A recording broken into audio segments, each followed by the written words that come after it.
اعوذ باللہ من الشیطان الرجیم بسم اللہ الرحمن الرحیم۔ معزز و مکرم ناظرین اکرام، السلام علیکم ورحمۃ اللہ وبرکاتہ۔ امید ہے کہ آپ سب خیر و عافیت سے ہوں گے۔ آج کی ویڈیو میں ہم بات کرنے والے ہیں کہ بہت سے لوگ نماز تہجد ادا کرتے ہیں، لیکن نماز تہجد میں وہ بہت سی غلطیاں کرتے ہیں، اور اتنی مشقت کے بعد جب نماز تہجد ادا کرتے ہیں تو ان غلطیوں کی وجہ سے ان کی نماز تہجد ادا نہیں ہوتی۔ تو اس لیے آج کی ویڈیو میں آپ کے ذہنوں میں موجود چند سوالات کے جوابات دے کر آپ کے ذہن کو کلیئر کر دیا جائے، تاکہ آپ کے ذہن میں نماز تہجد کے حوالے سے کوئی کوئسچن، کوئی بات باقی نہ رہے، اور پھر نماز تہجد میں ہونے والی غلطیوں سے آپ بچ جائیں۔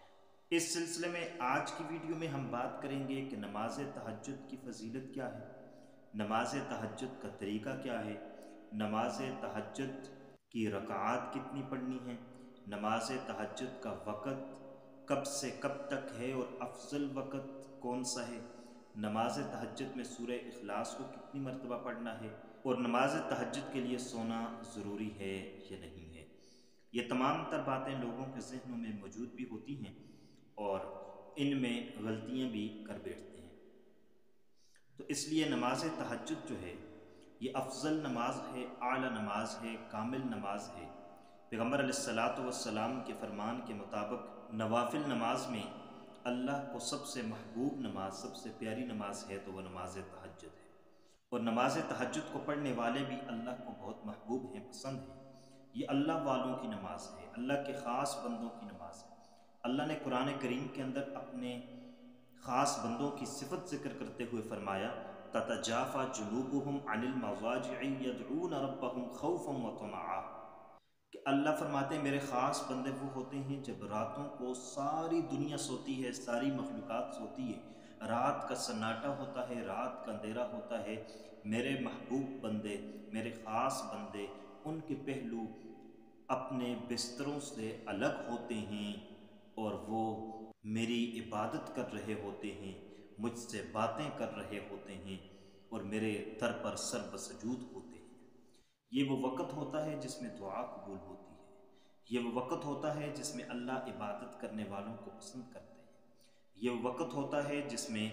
اللہ کے بندے اللہ کی تسبیح بیان کرتے ہیں اور استغفار کرتے ہیں، دعائیں مانگتے ہیں۔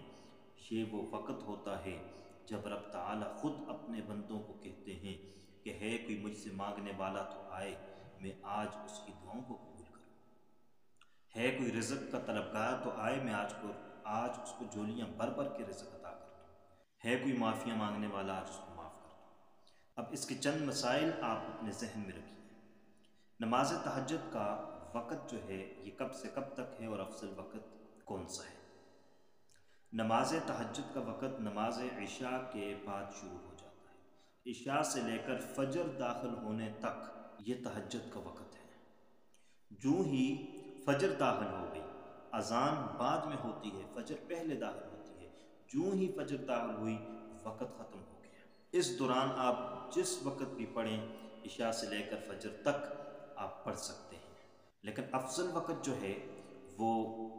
رات کا آخری حصہ ہے، آخری پہر ہے۔ تو رات کے آخری حصے میں آخری پہر پڑھنا یہ افضل اور اعلیٰ وقت ہے۔ اب نماز تہجد کے لیے سونا ضروری ہے یا نہیں؟ تو نماز تہجد کے لیے بعض علماء کہتے ہیں کہ سونا ضروری ہے، اور بعض کہتے ہیں کہ سونا ضروری نہیں ہے، اس میں اختلاف ہے۔ اور جو علماء یہ کہتے ہیں کہ نماز تہجد کے لیے سونا ضروری نہیں ہے، تو وہ یہ بھی کہتے ہیں کہ سونا افضل ہے لیکن ضروری نہیں ہے۔ یعنی کوئی بندہ اگر ساری رات جاگتا رہا اور وہ سو ہی نہیں سکا تو وہ بھی اٹھ کر نماز تہجد پڑھ سکتا ہے، لیکن افضل یہ ہے کہ سونے کے بعد نماز تہجد پڑھی جائے، کیونکہ اس نماز کی فضیلت ہی اس لیے اتنی زیادہ ہے کہ ایک بندہ رات کو سوتا ہے اور اپنی نیند قربان کرنے کے بعد نماز تہجد ادا کرتا ہے۔ لیکن اگر کوئی بندہ بغیر سوئے بھی نماز تہجد پڑھتا ہے تو انشاءاللہ العزیز اللہ پاک اس کو نماز تہجد کا مکمل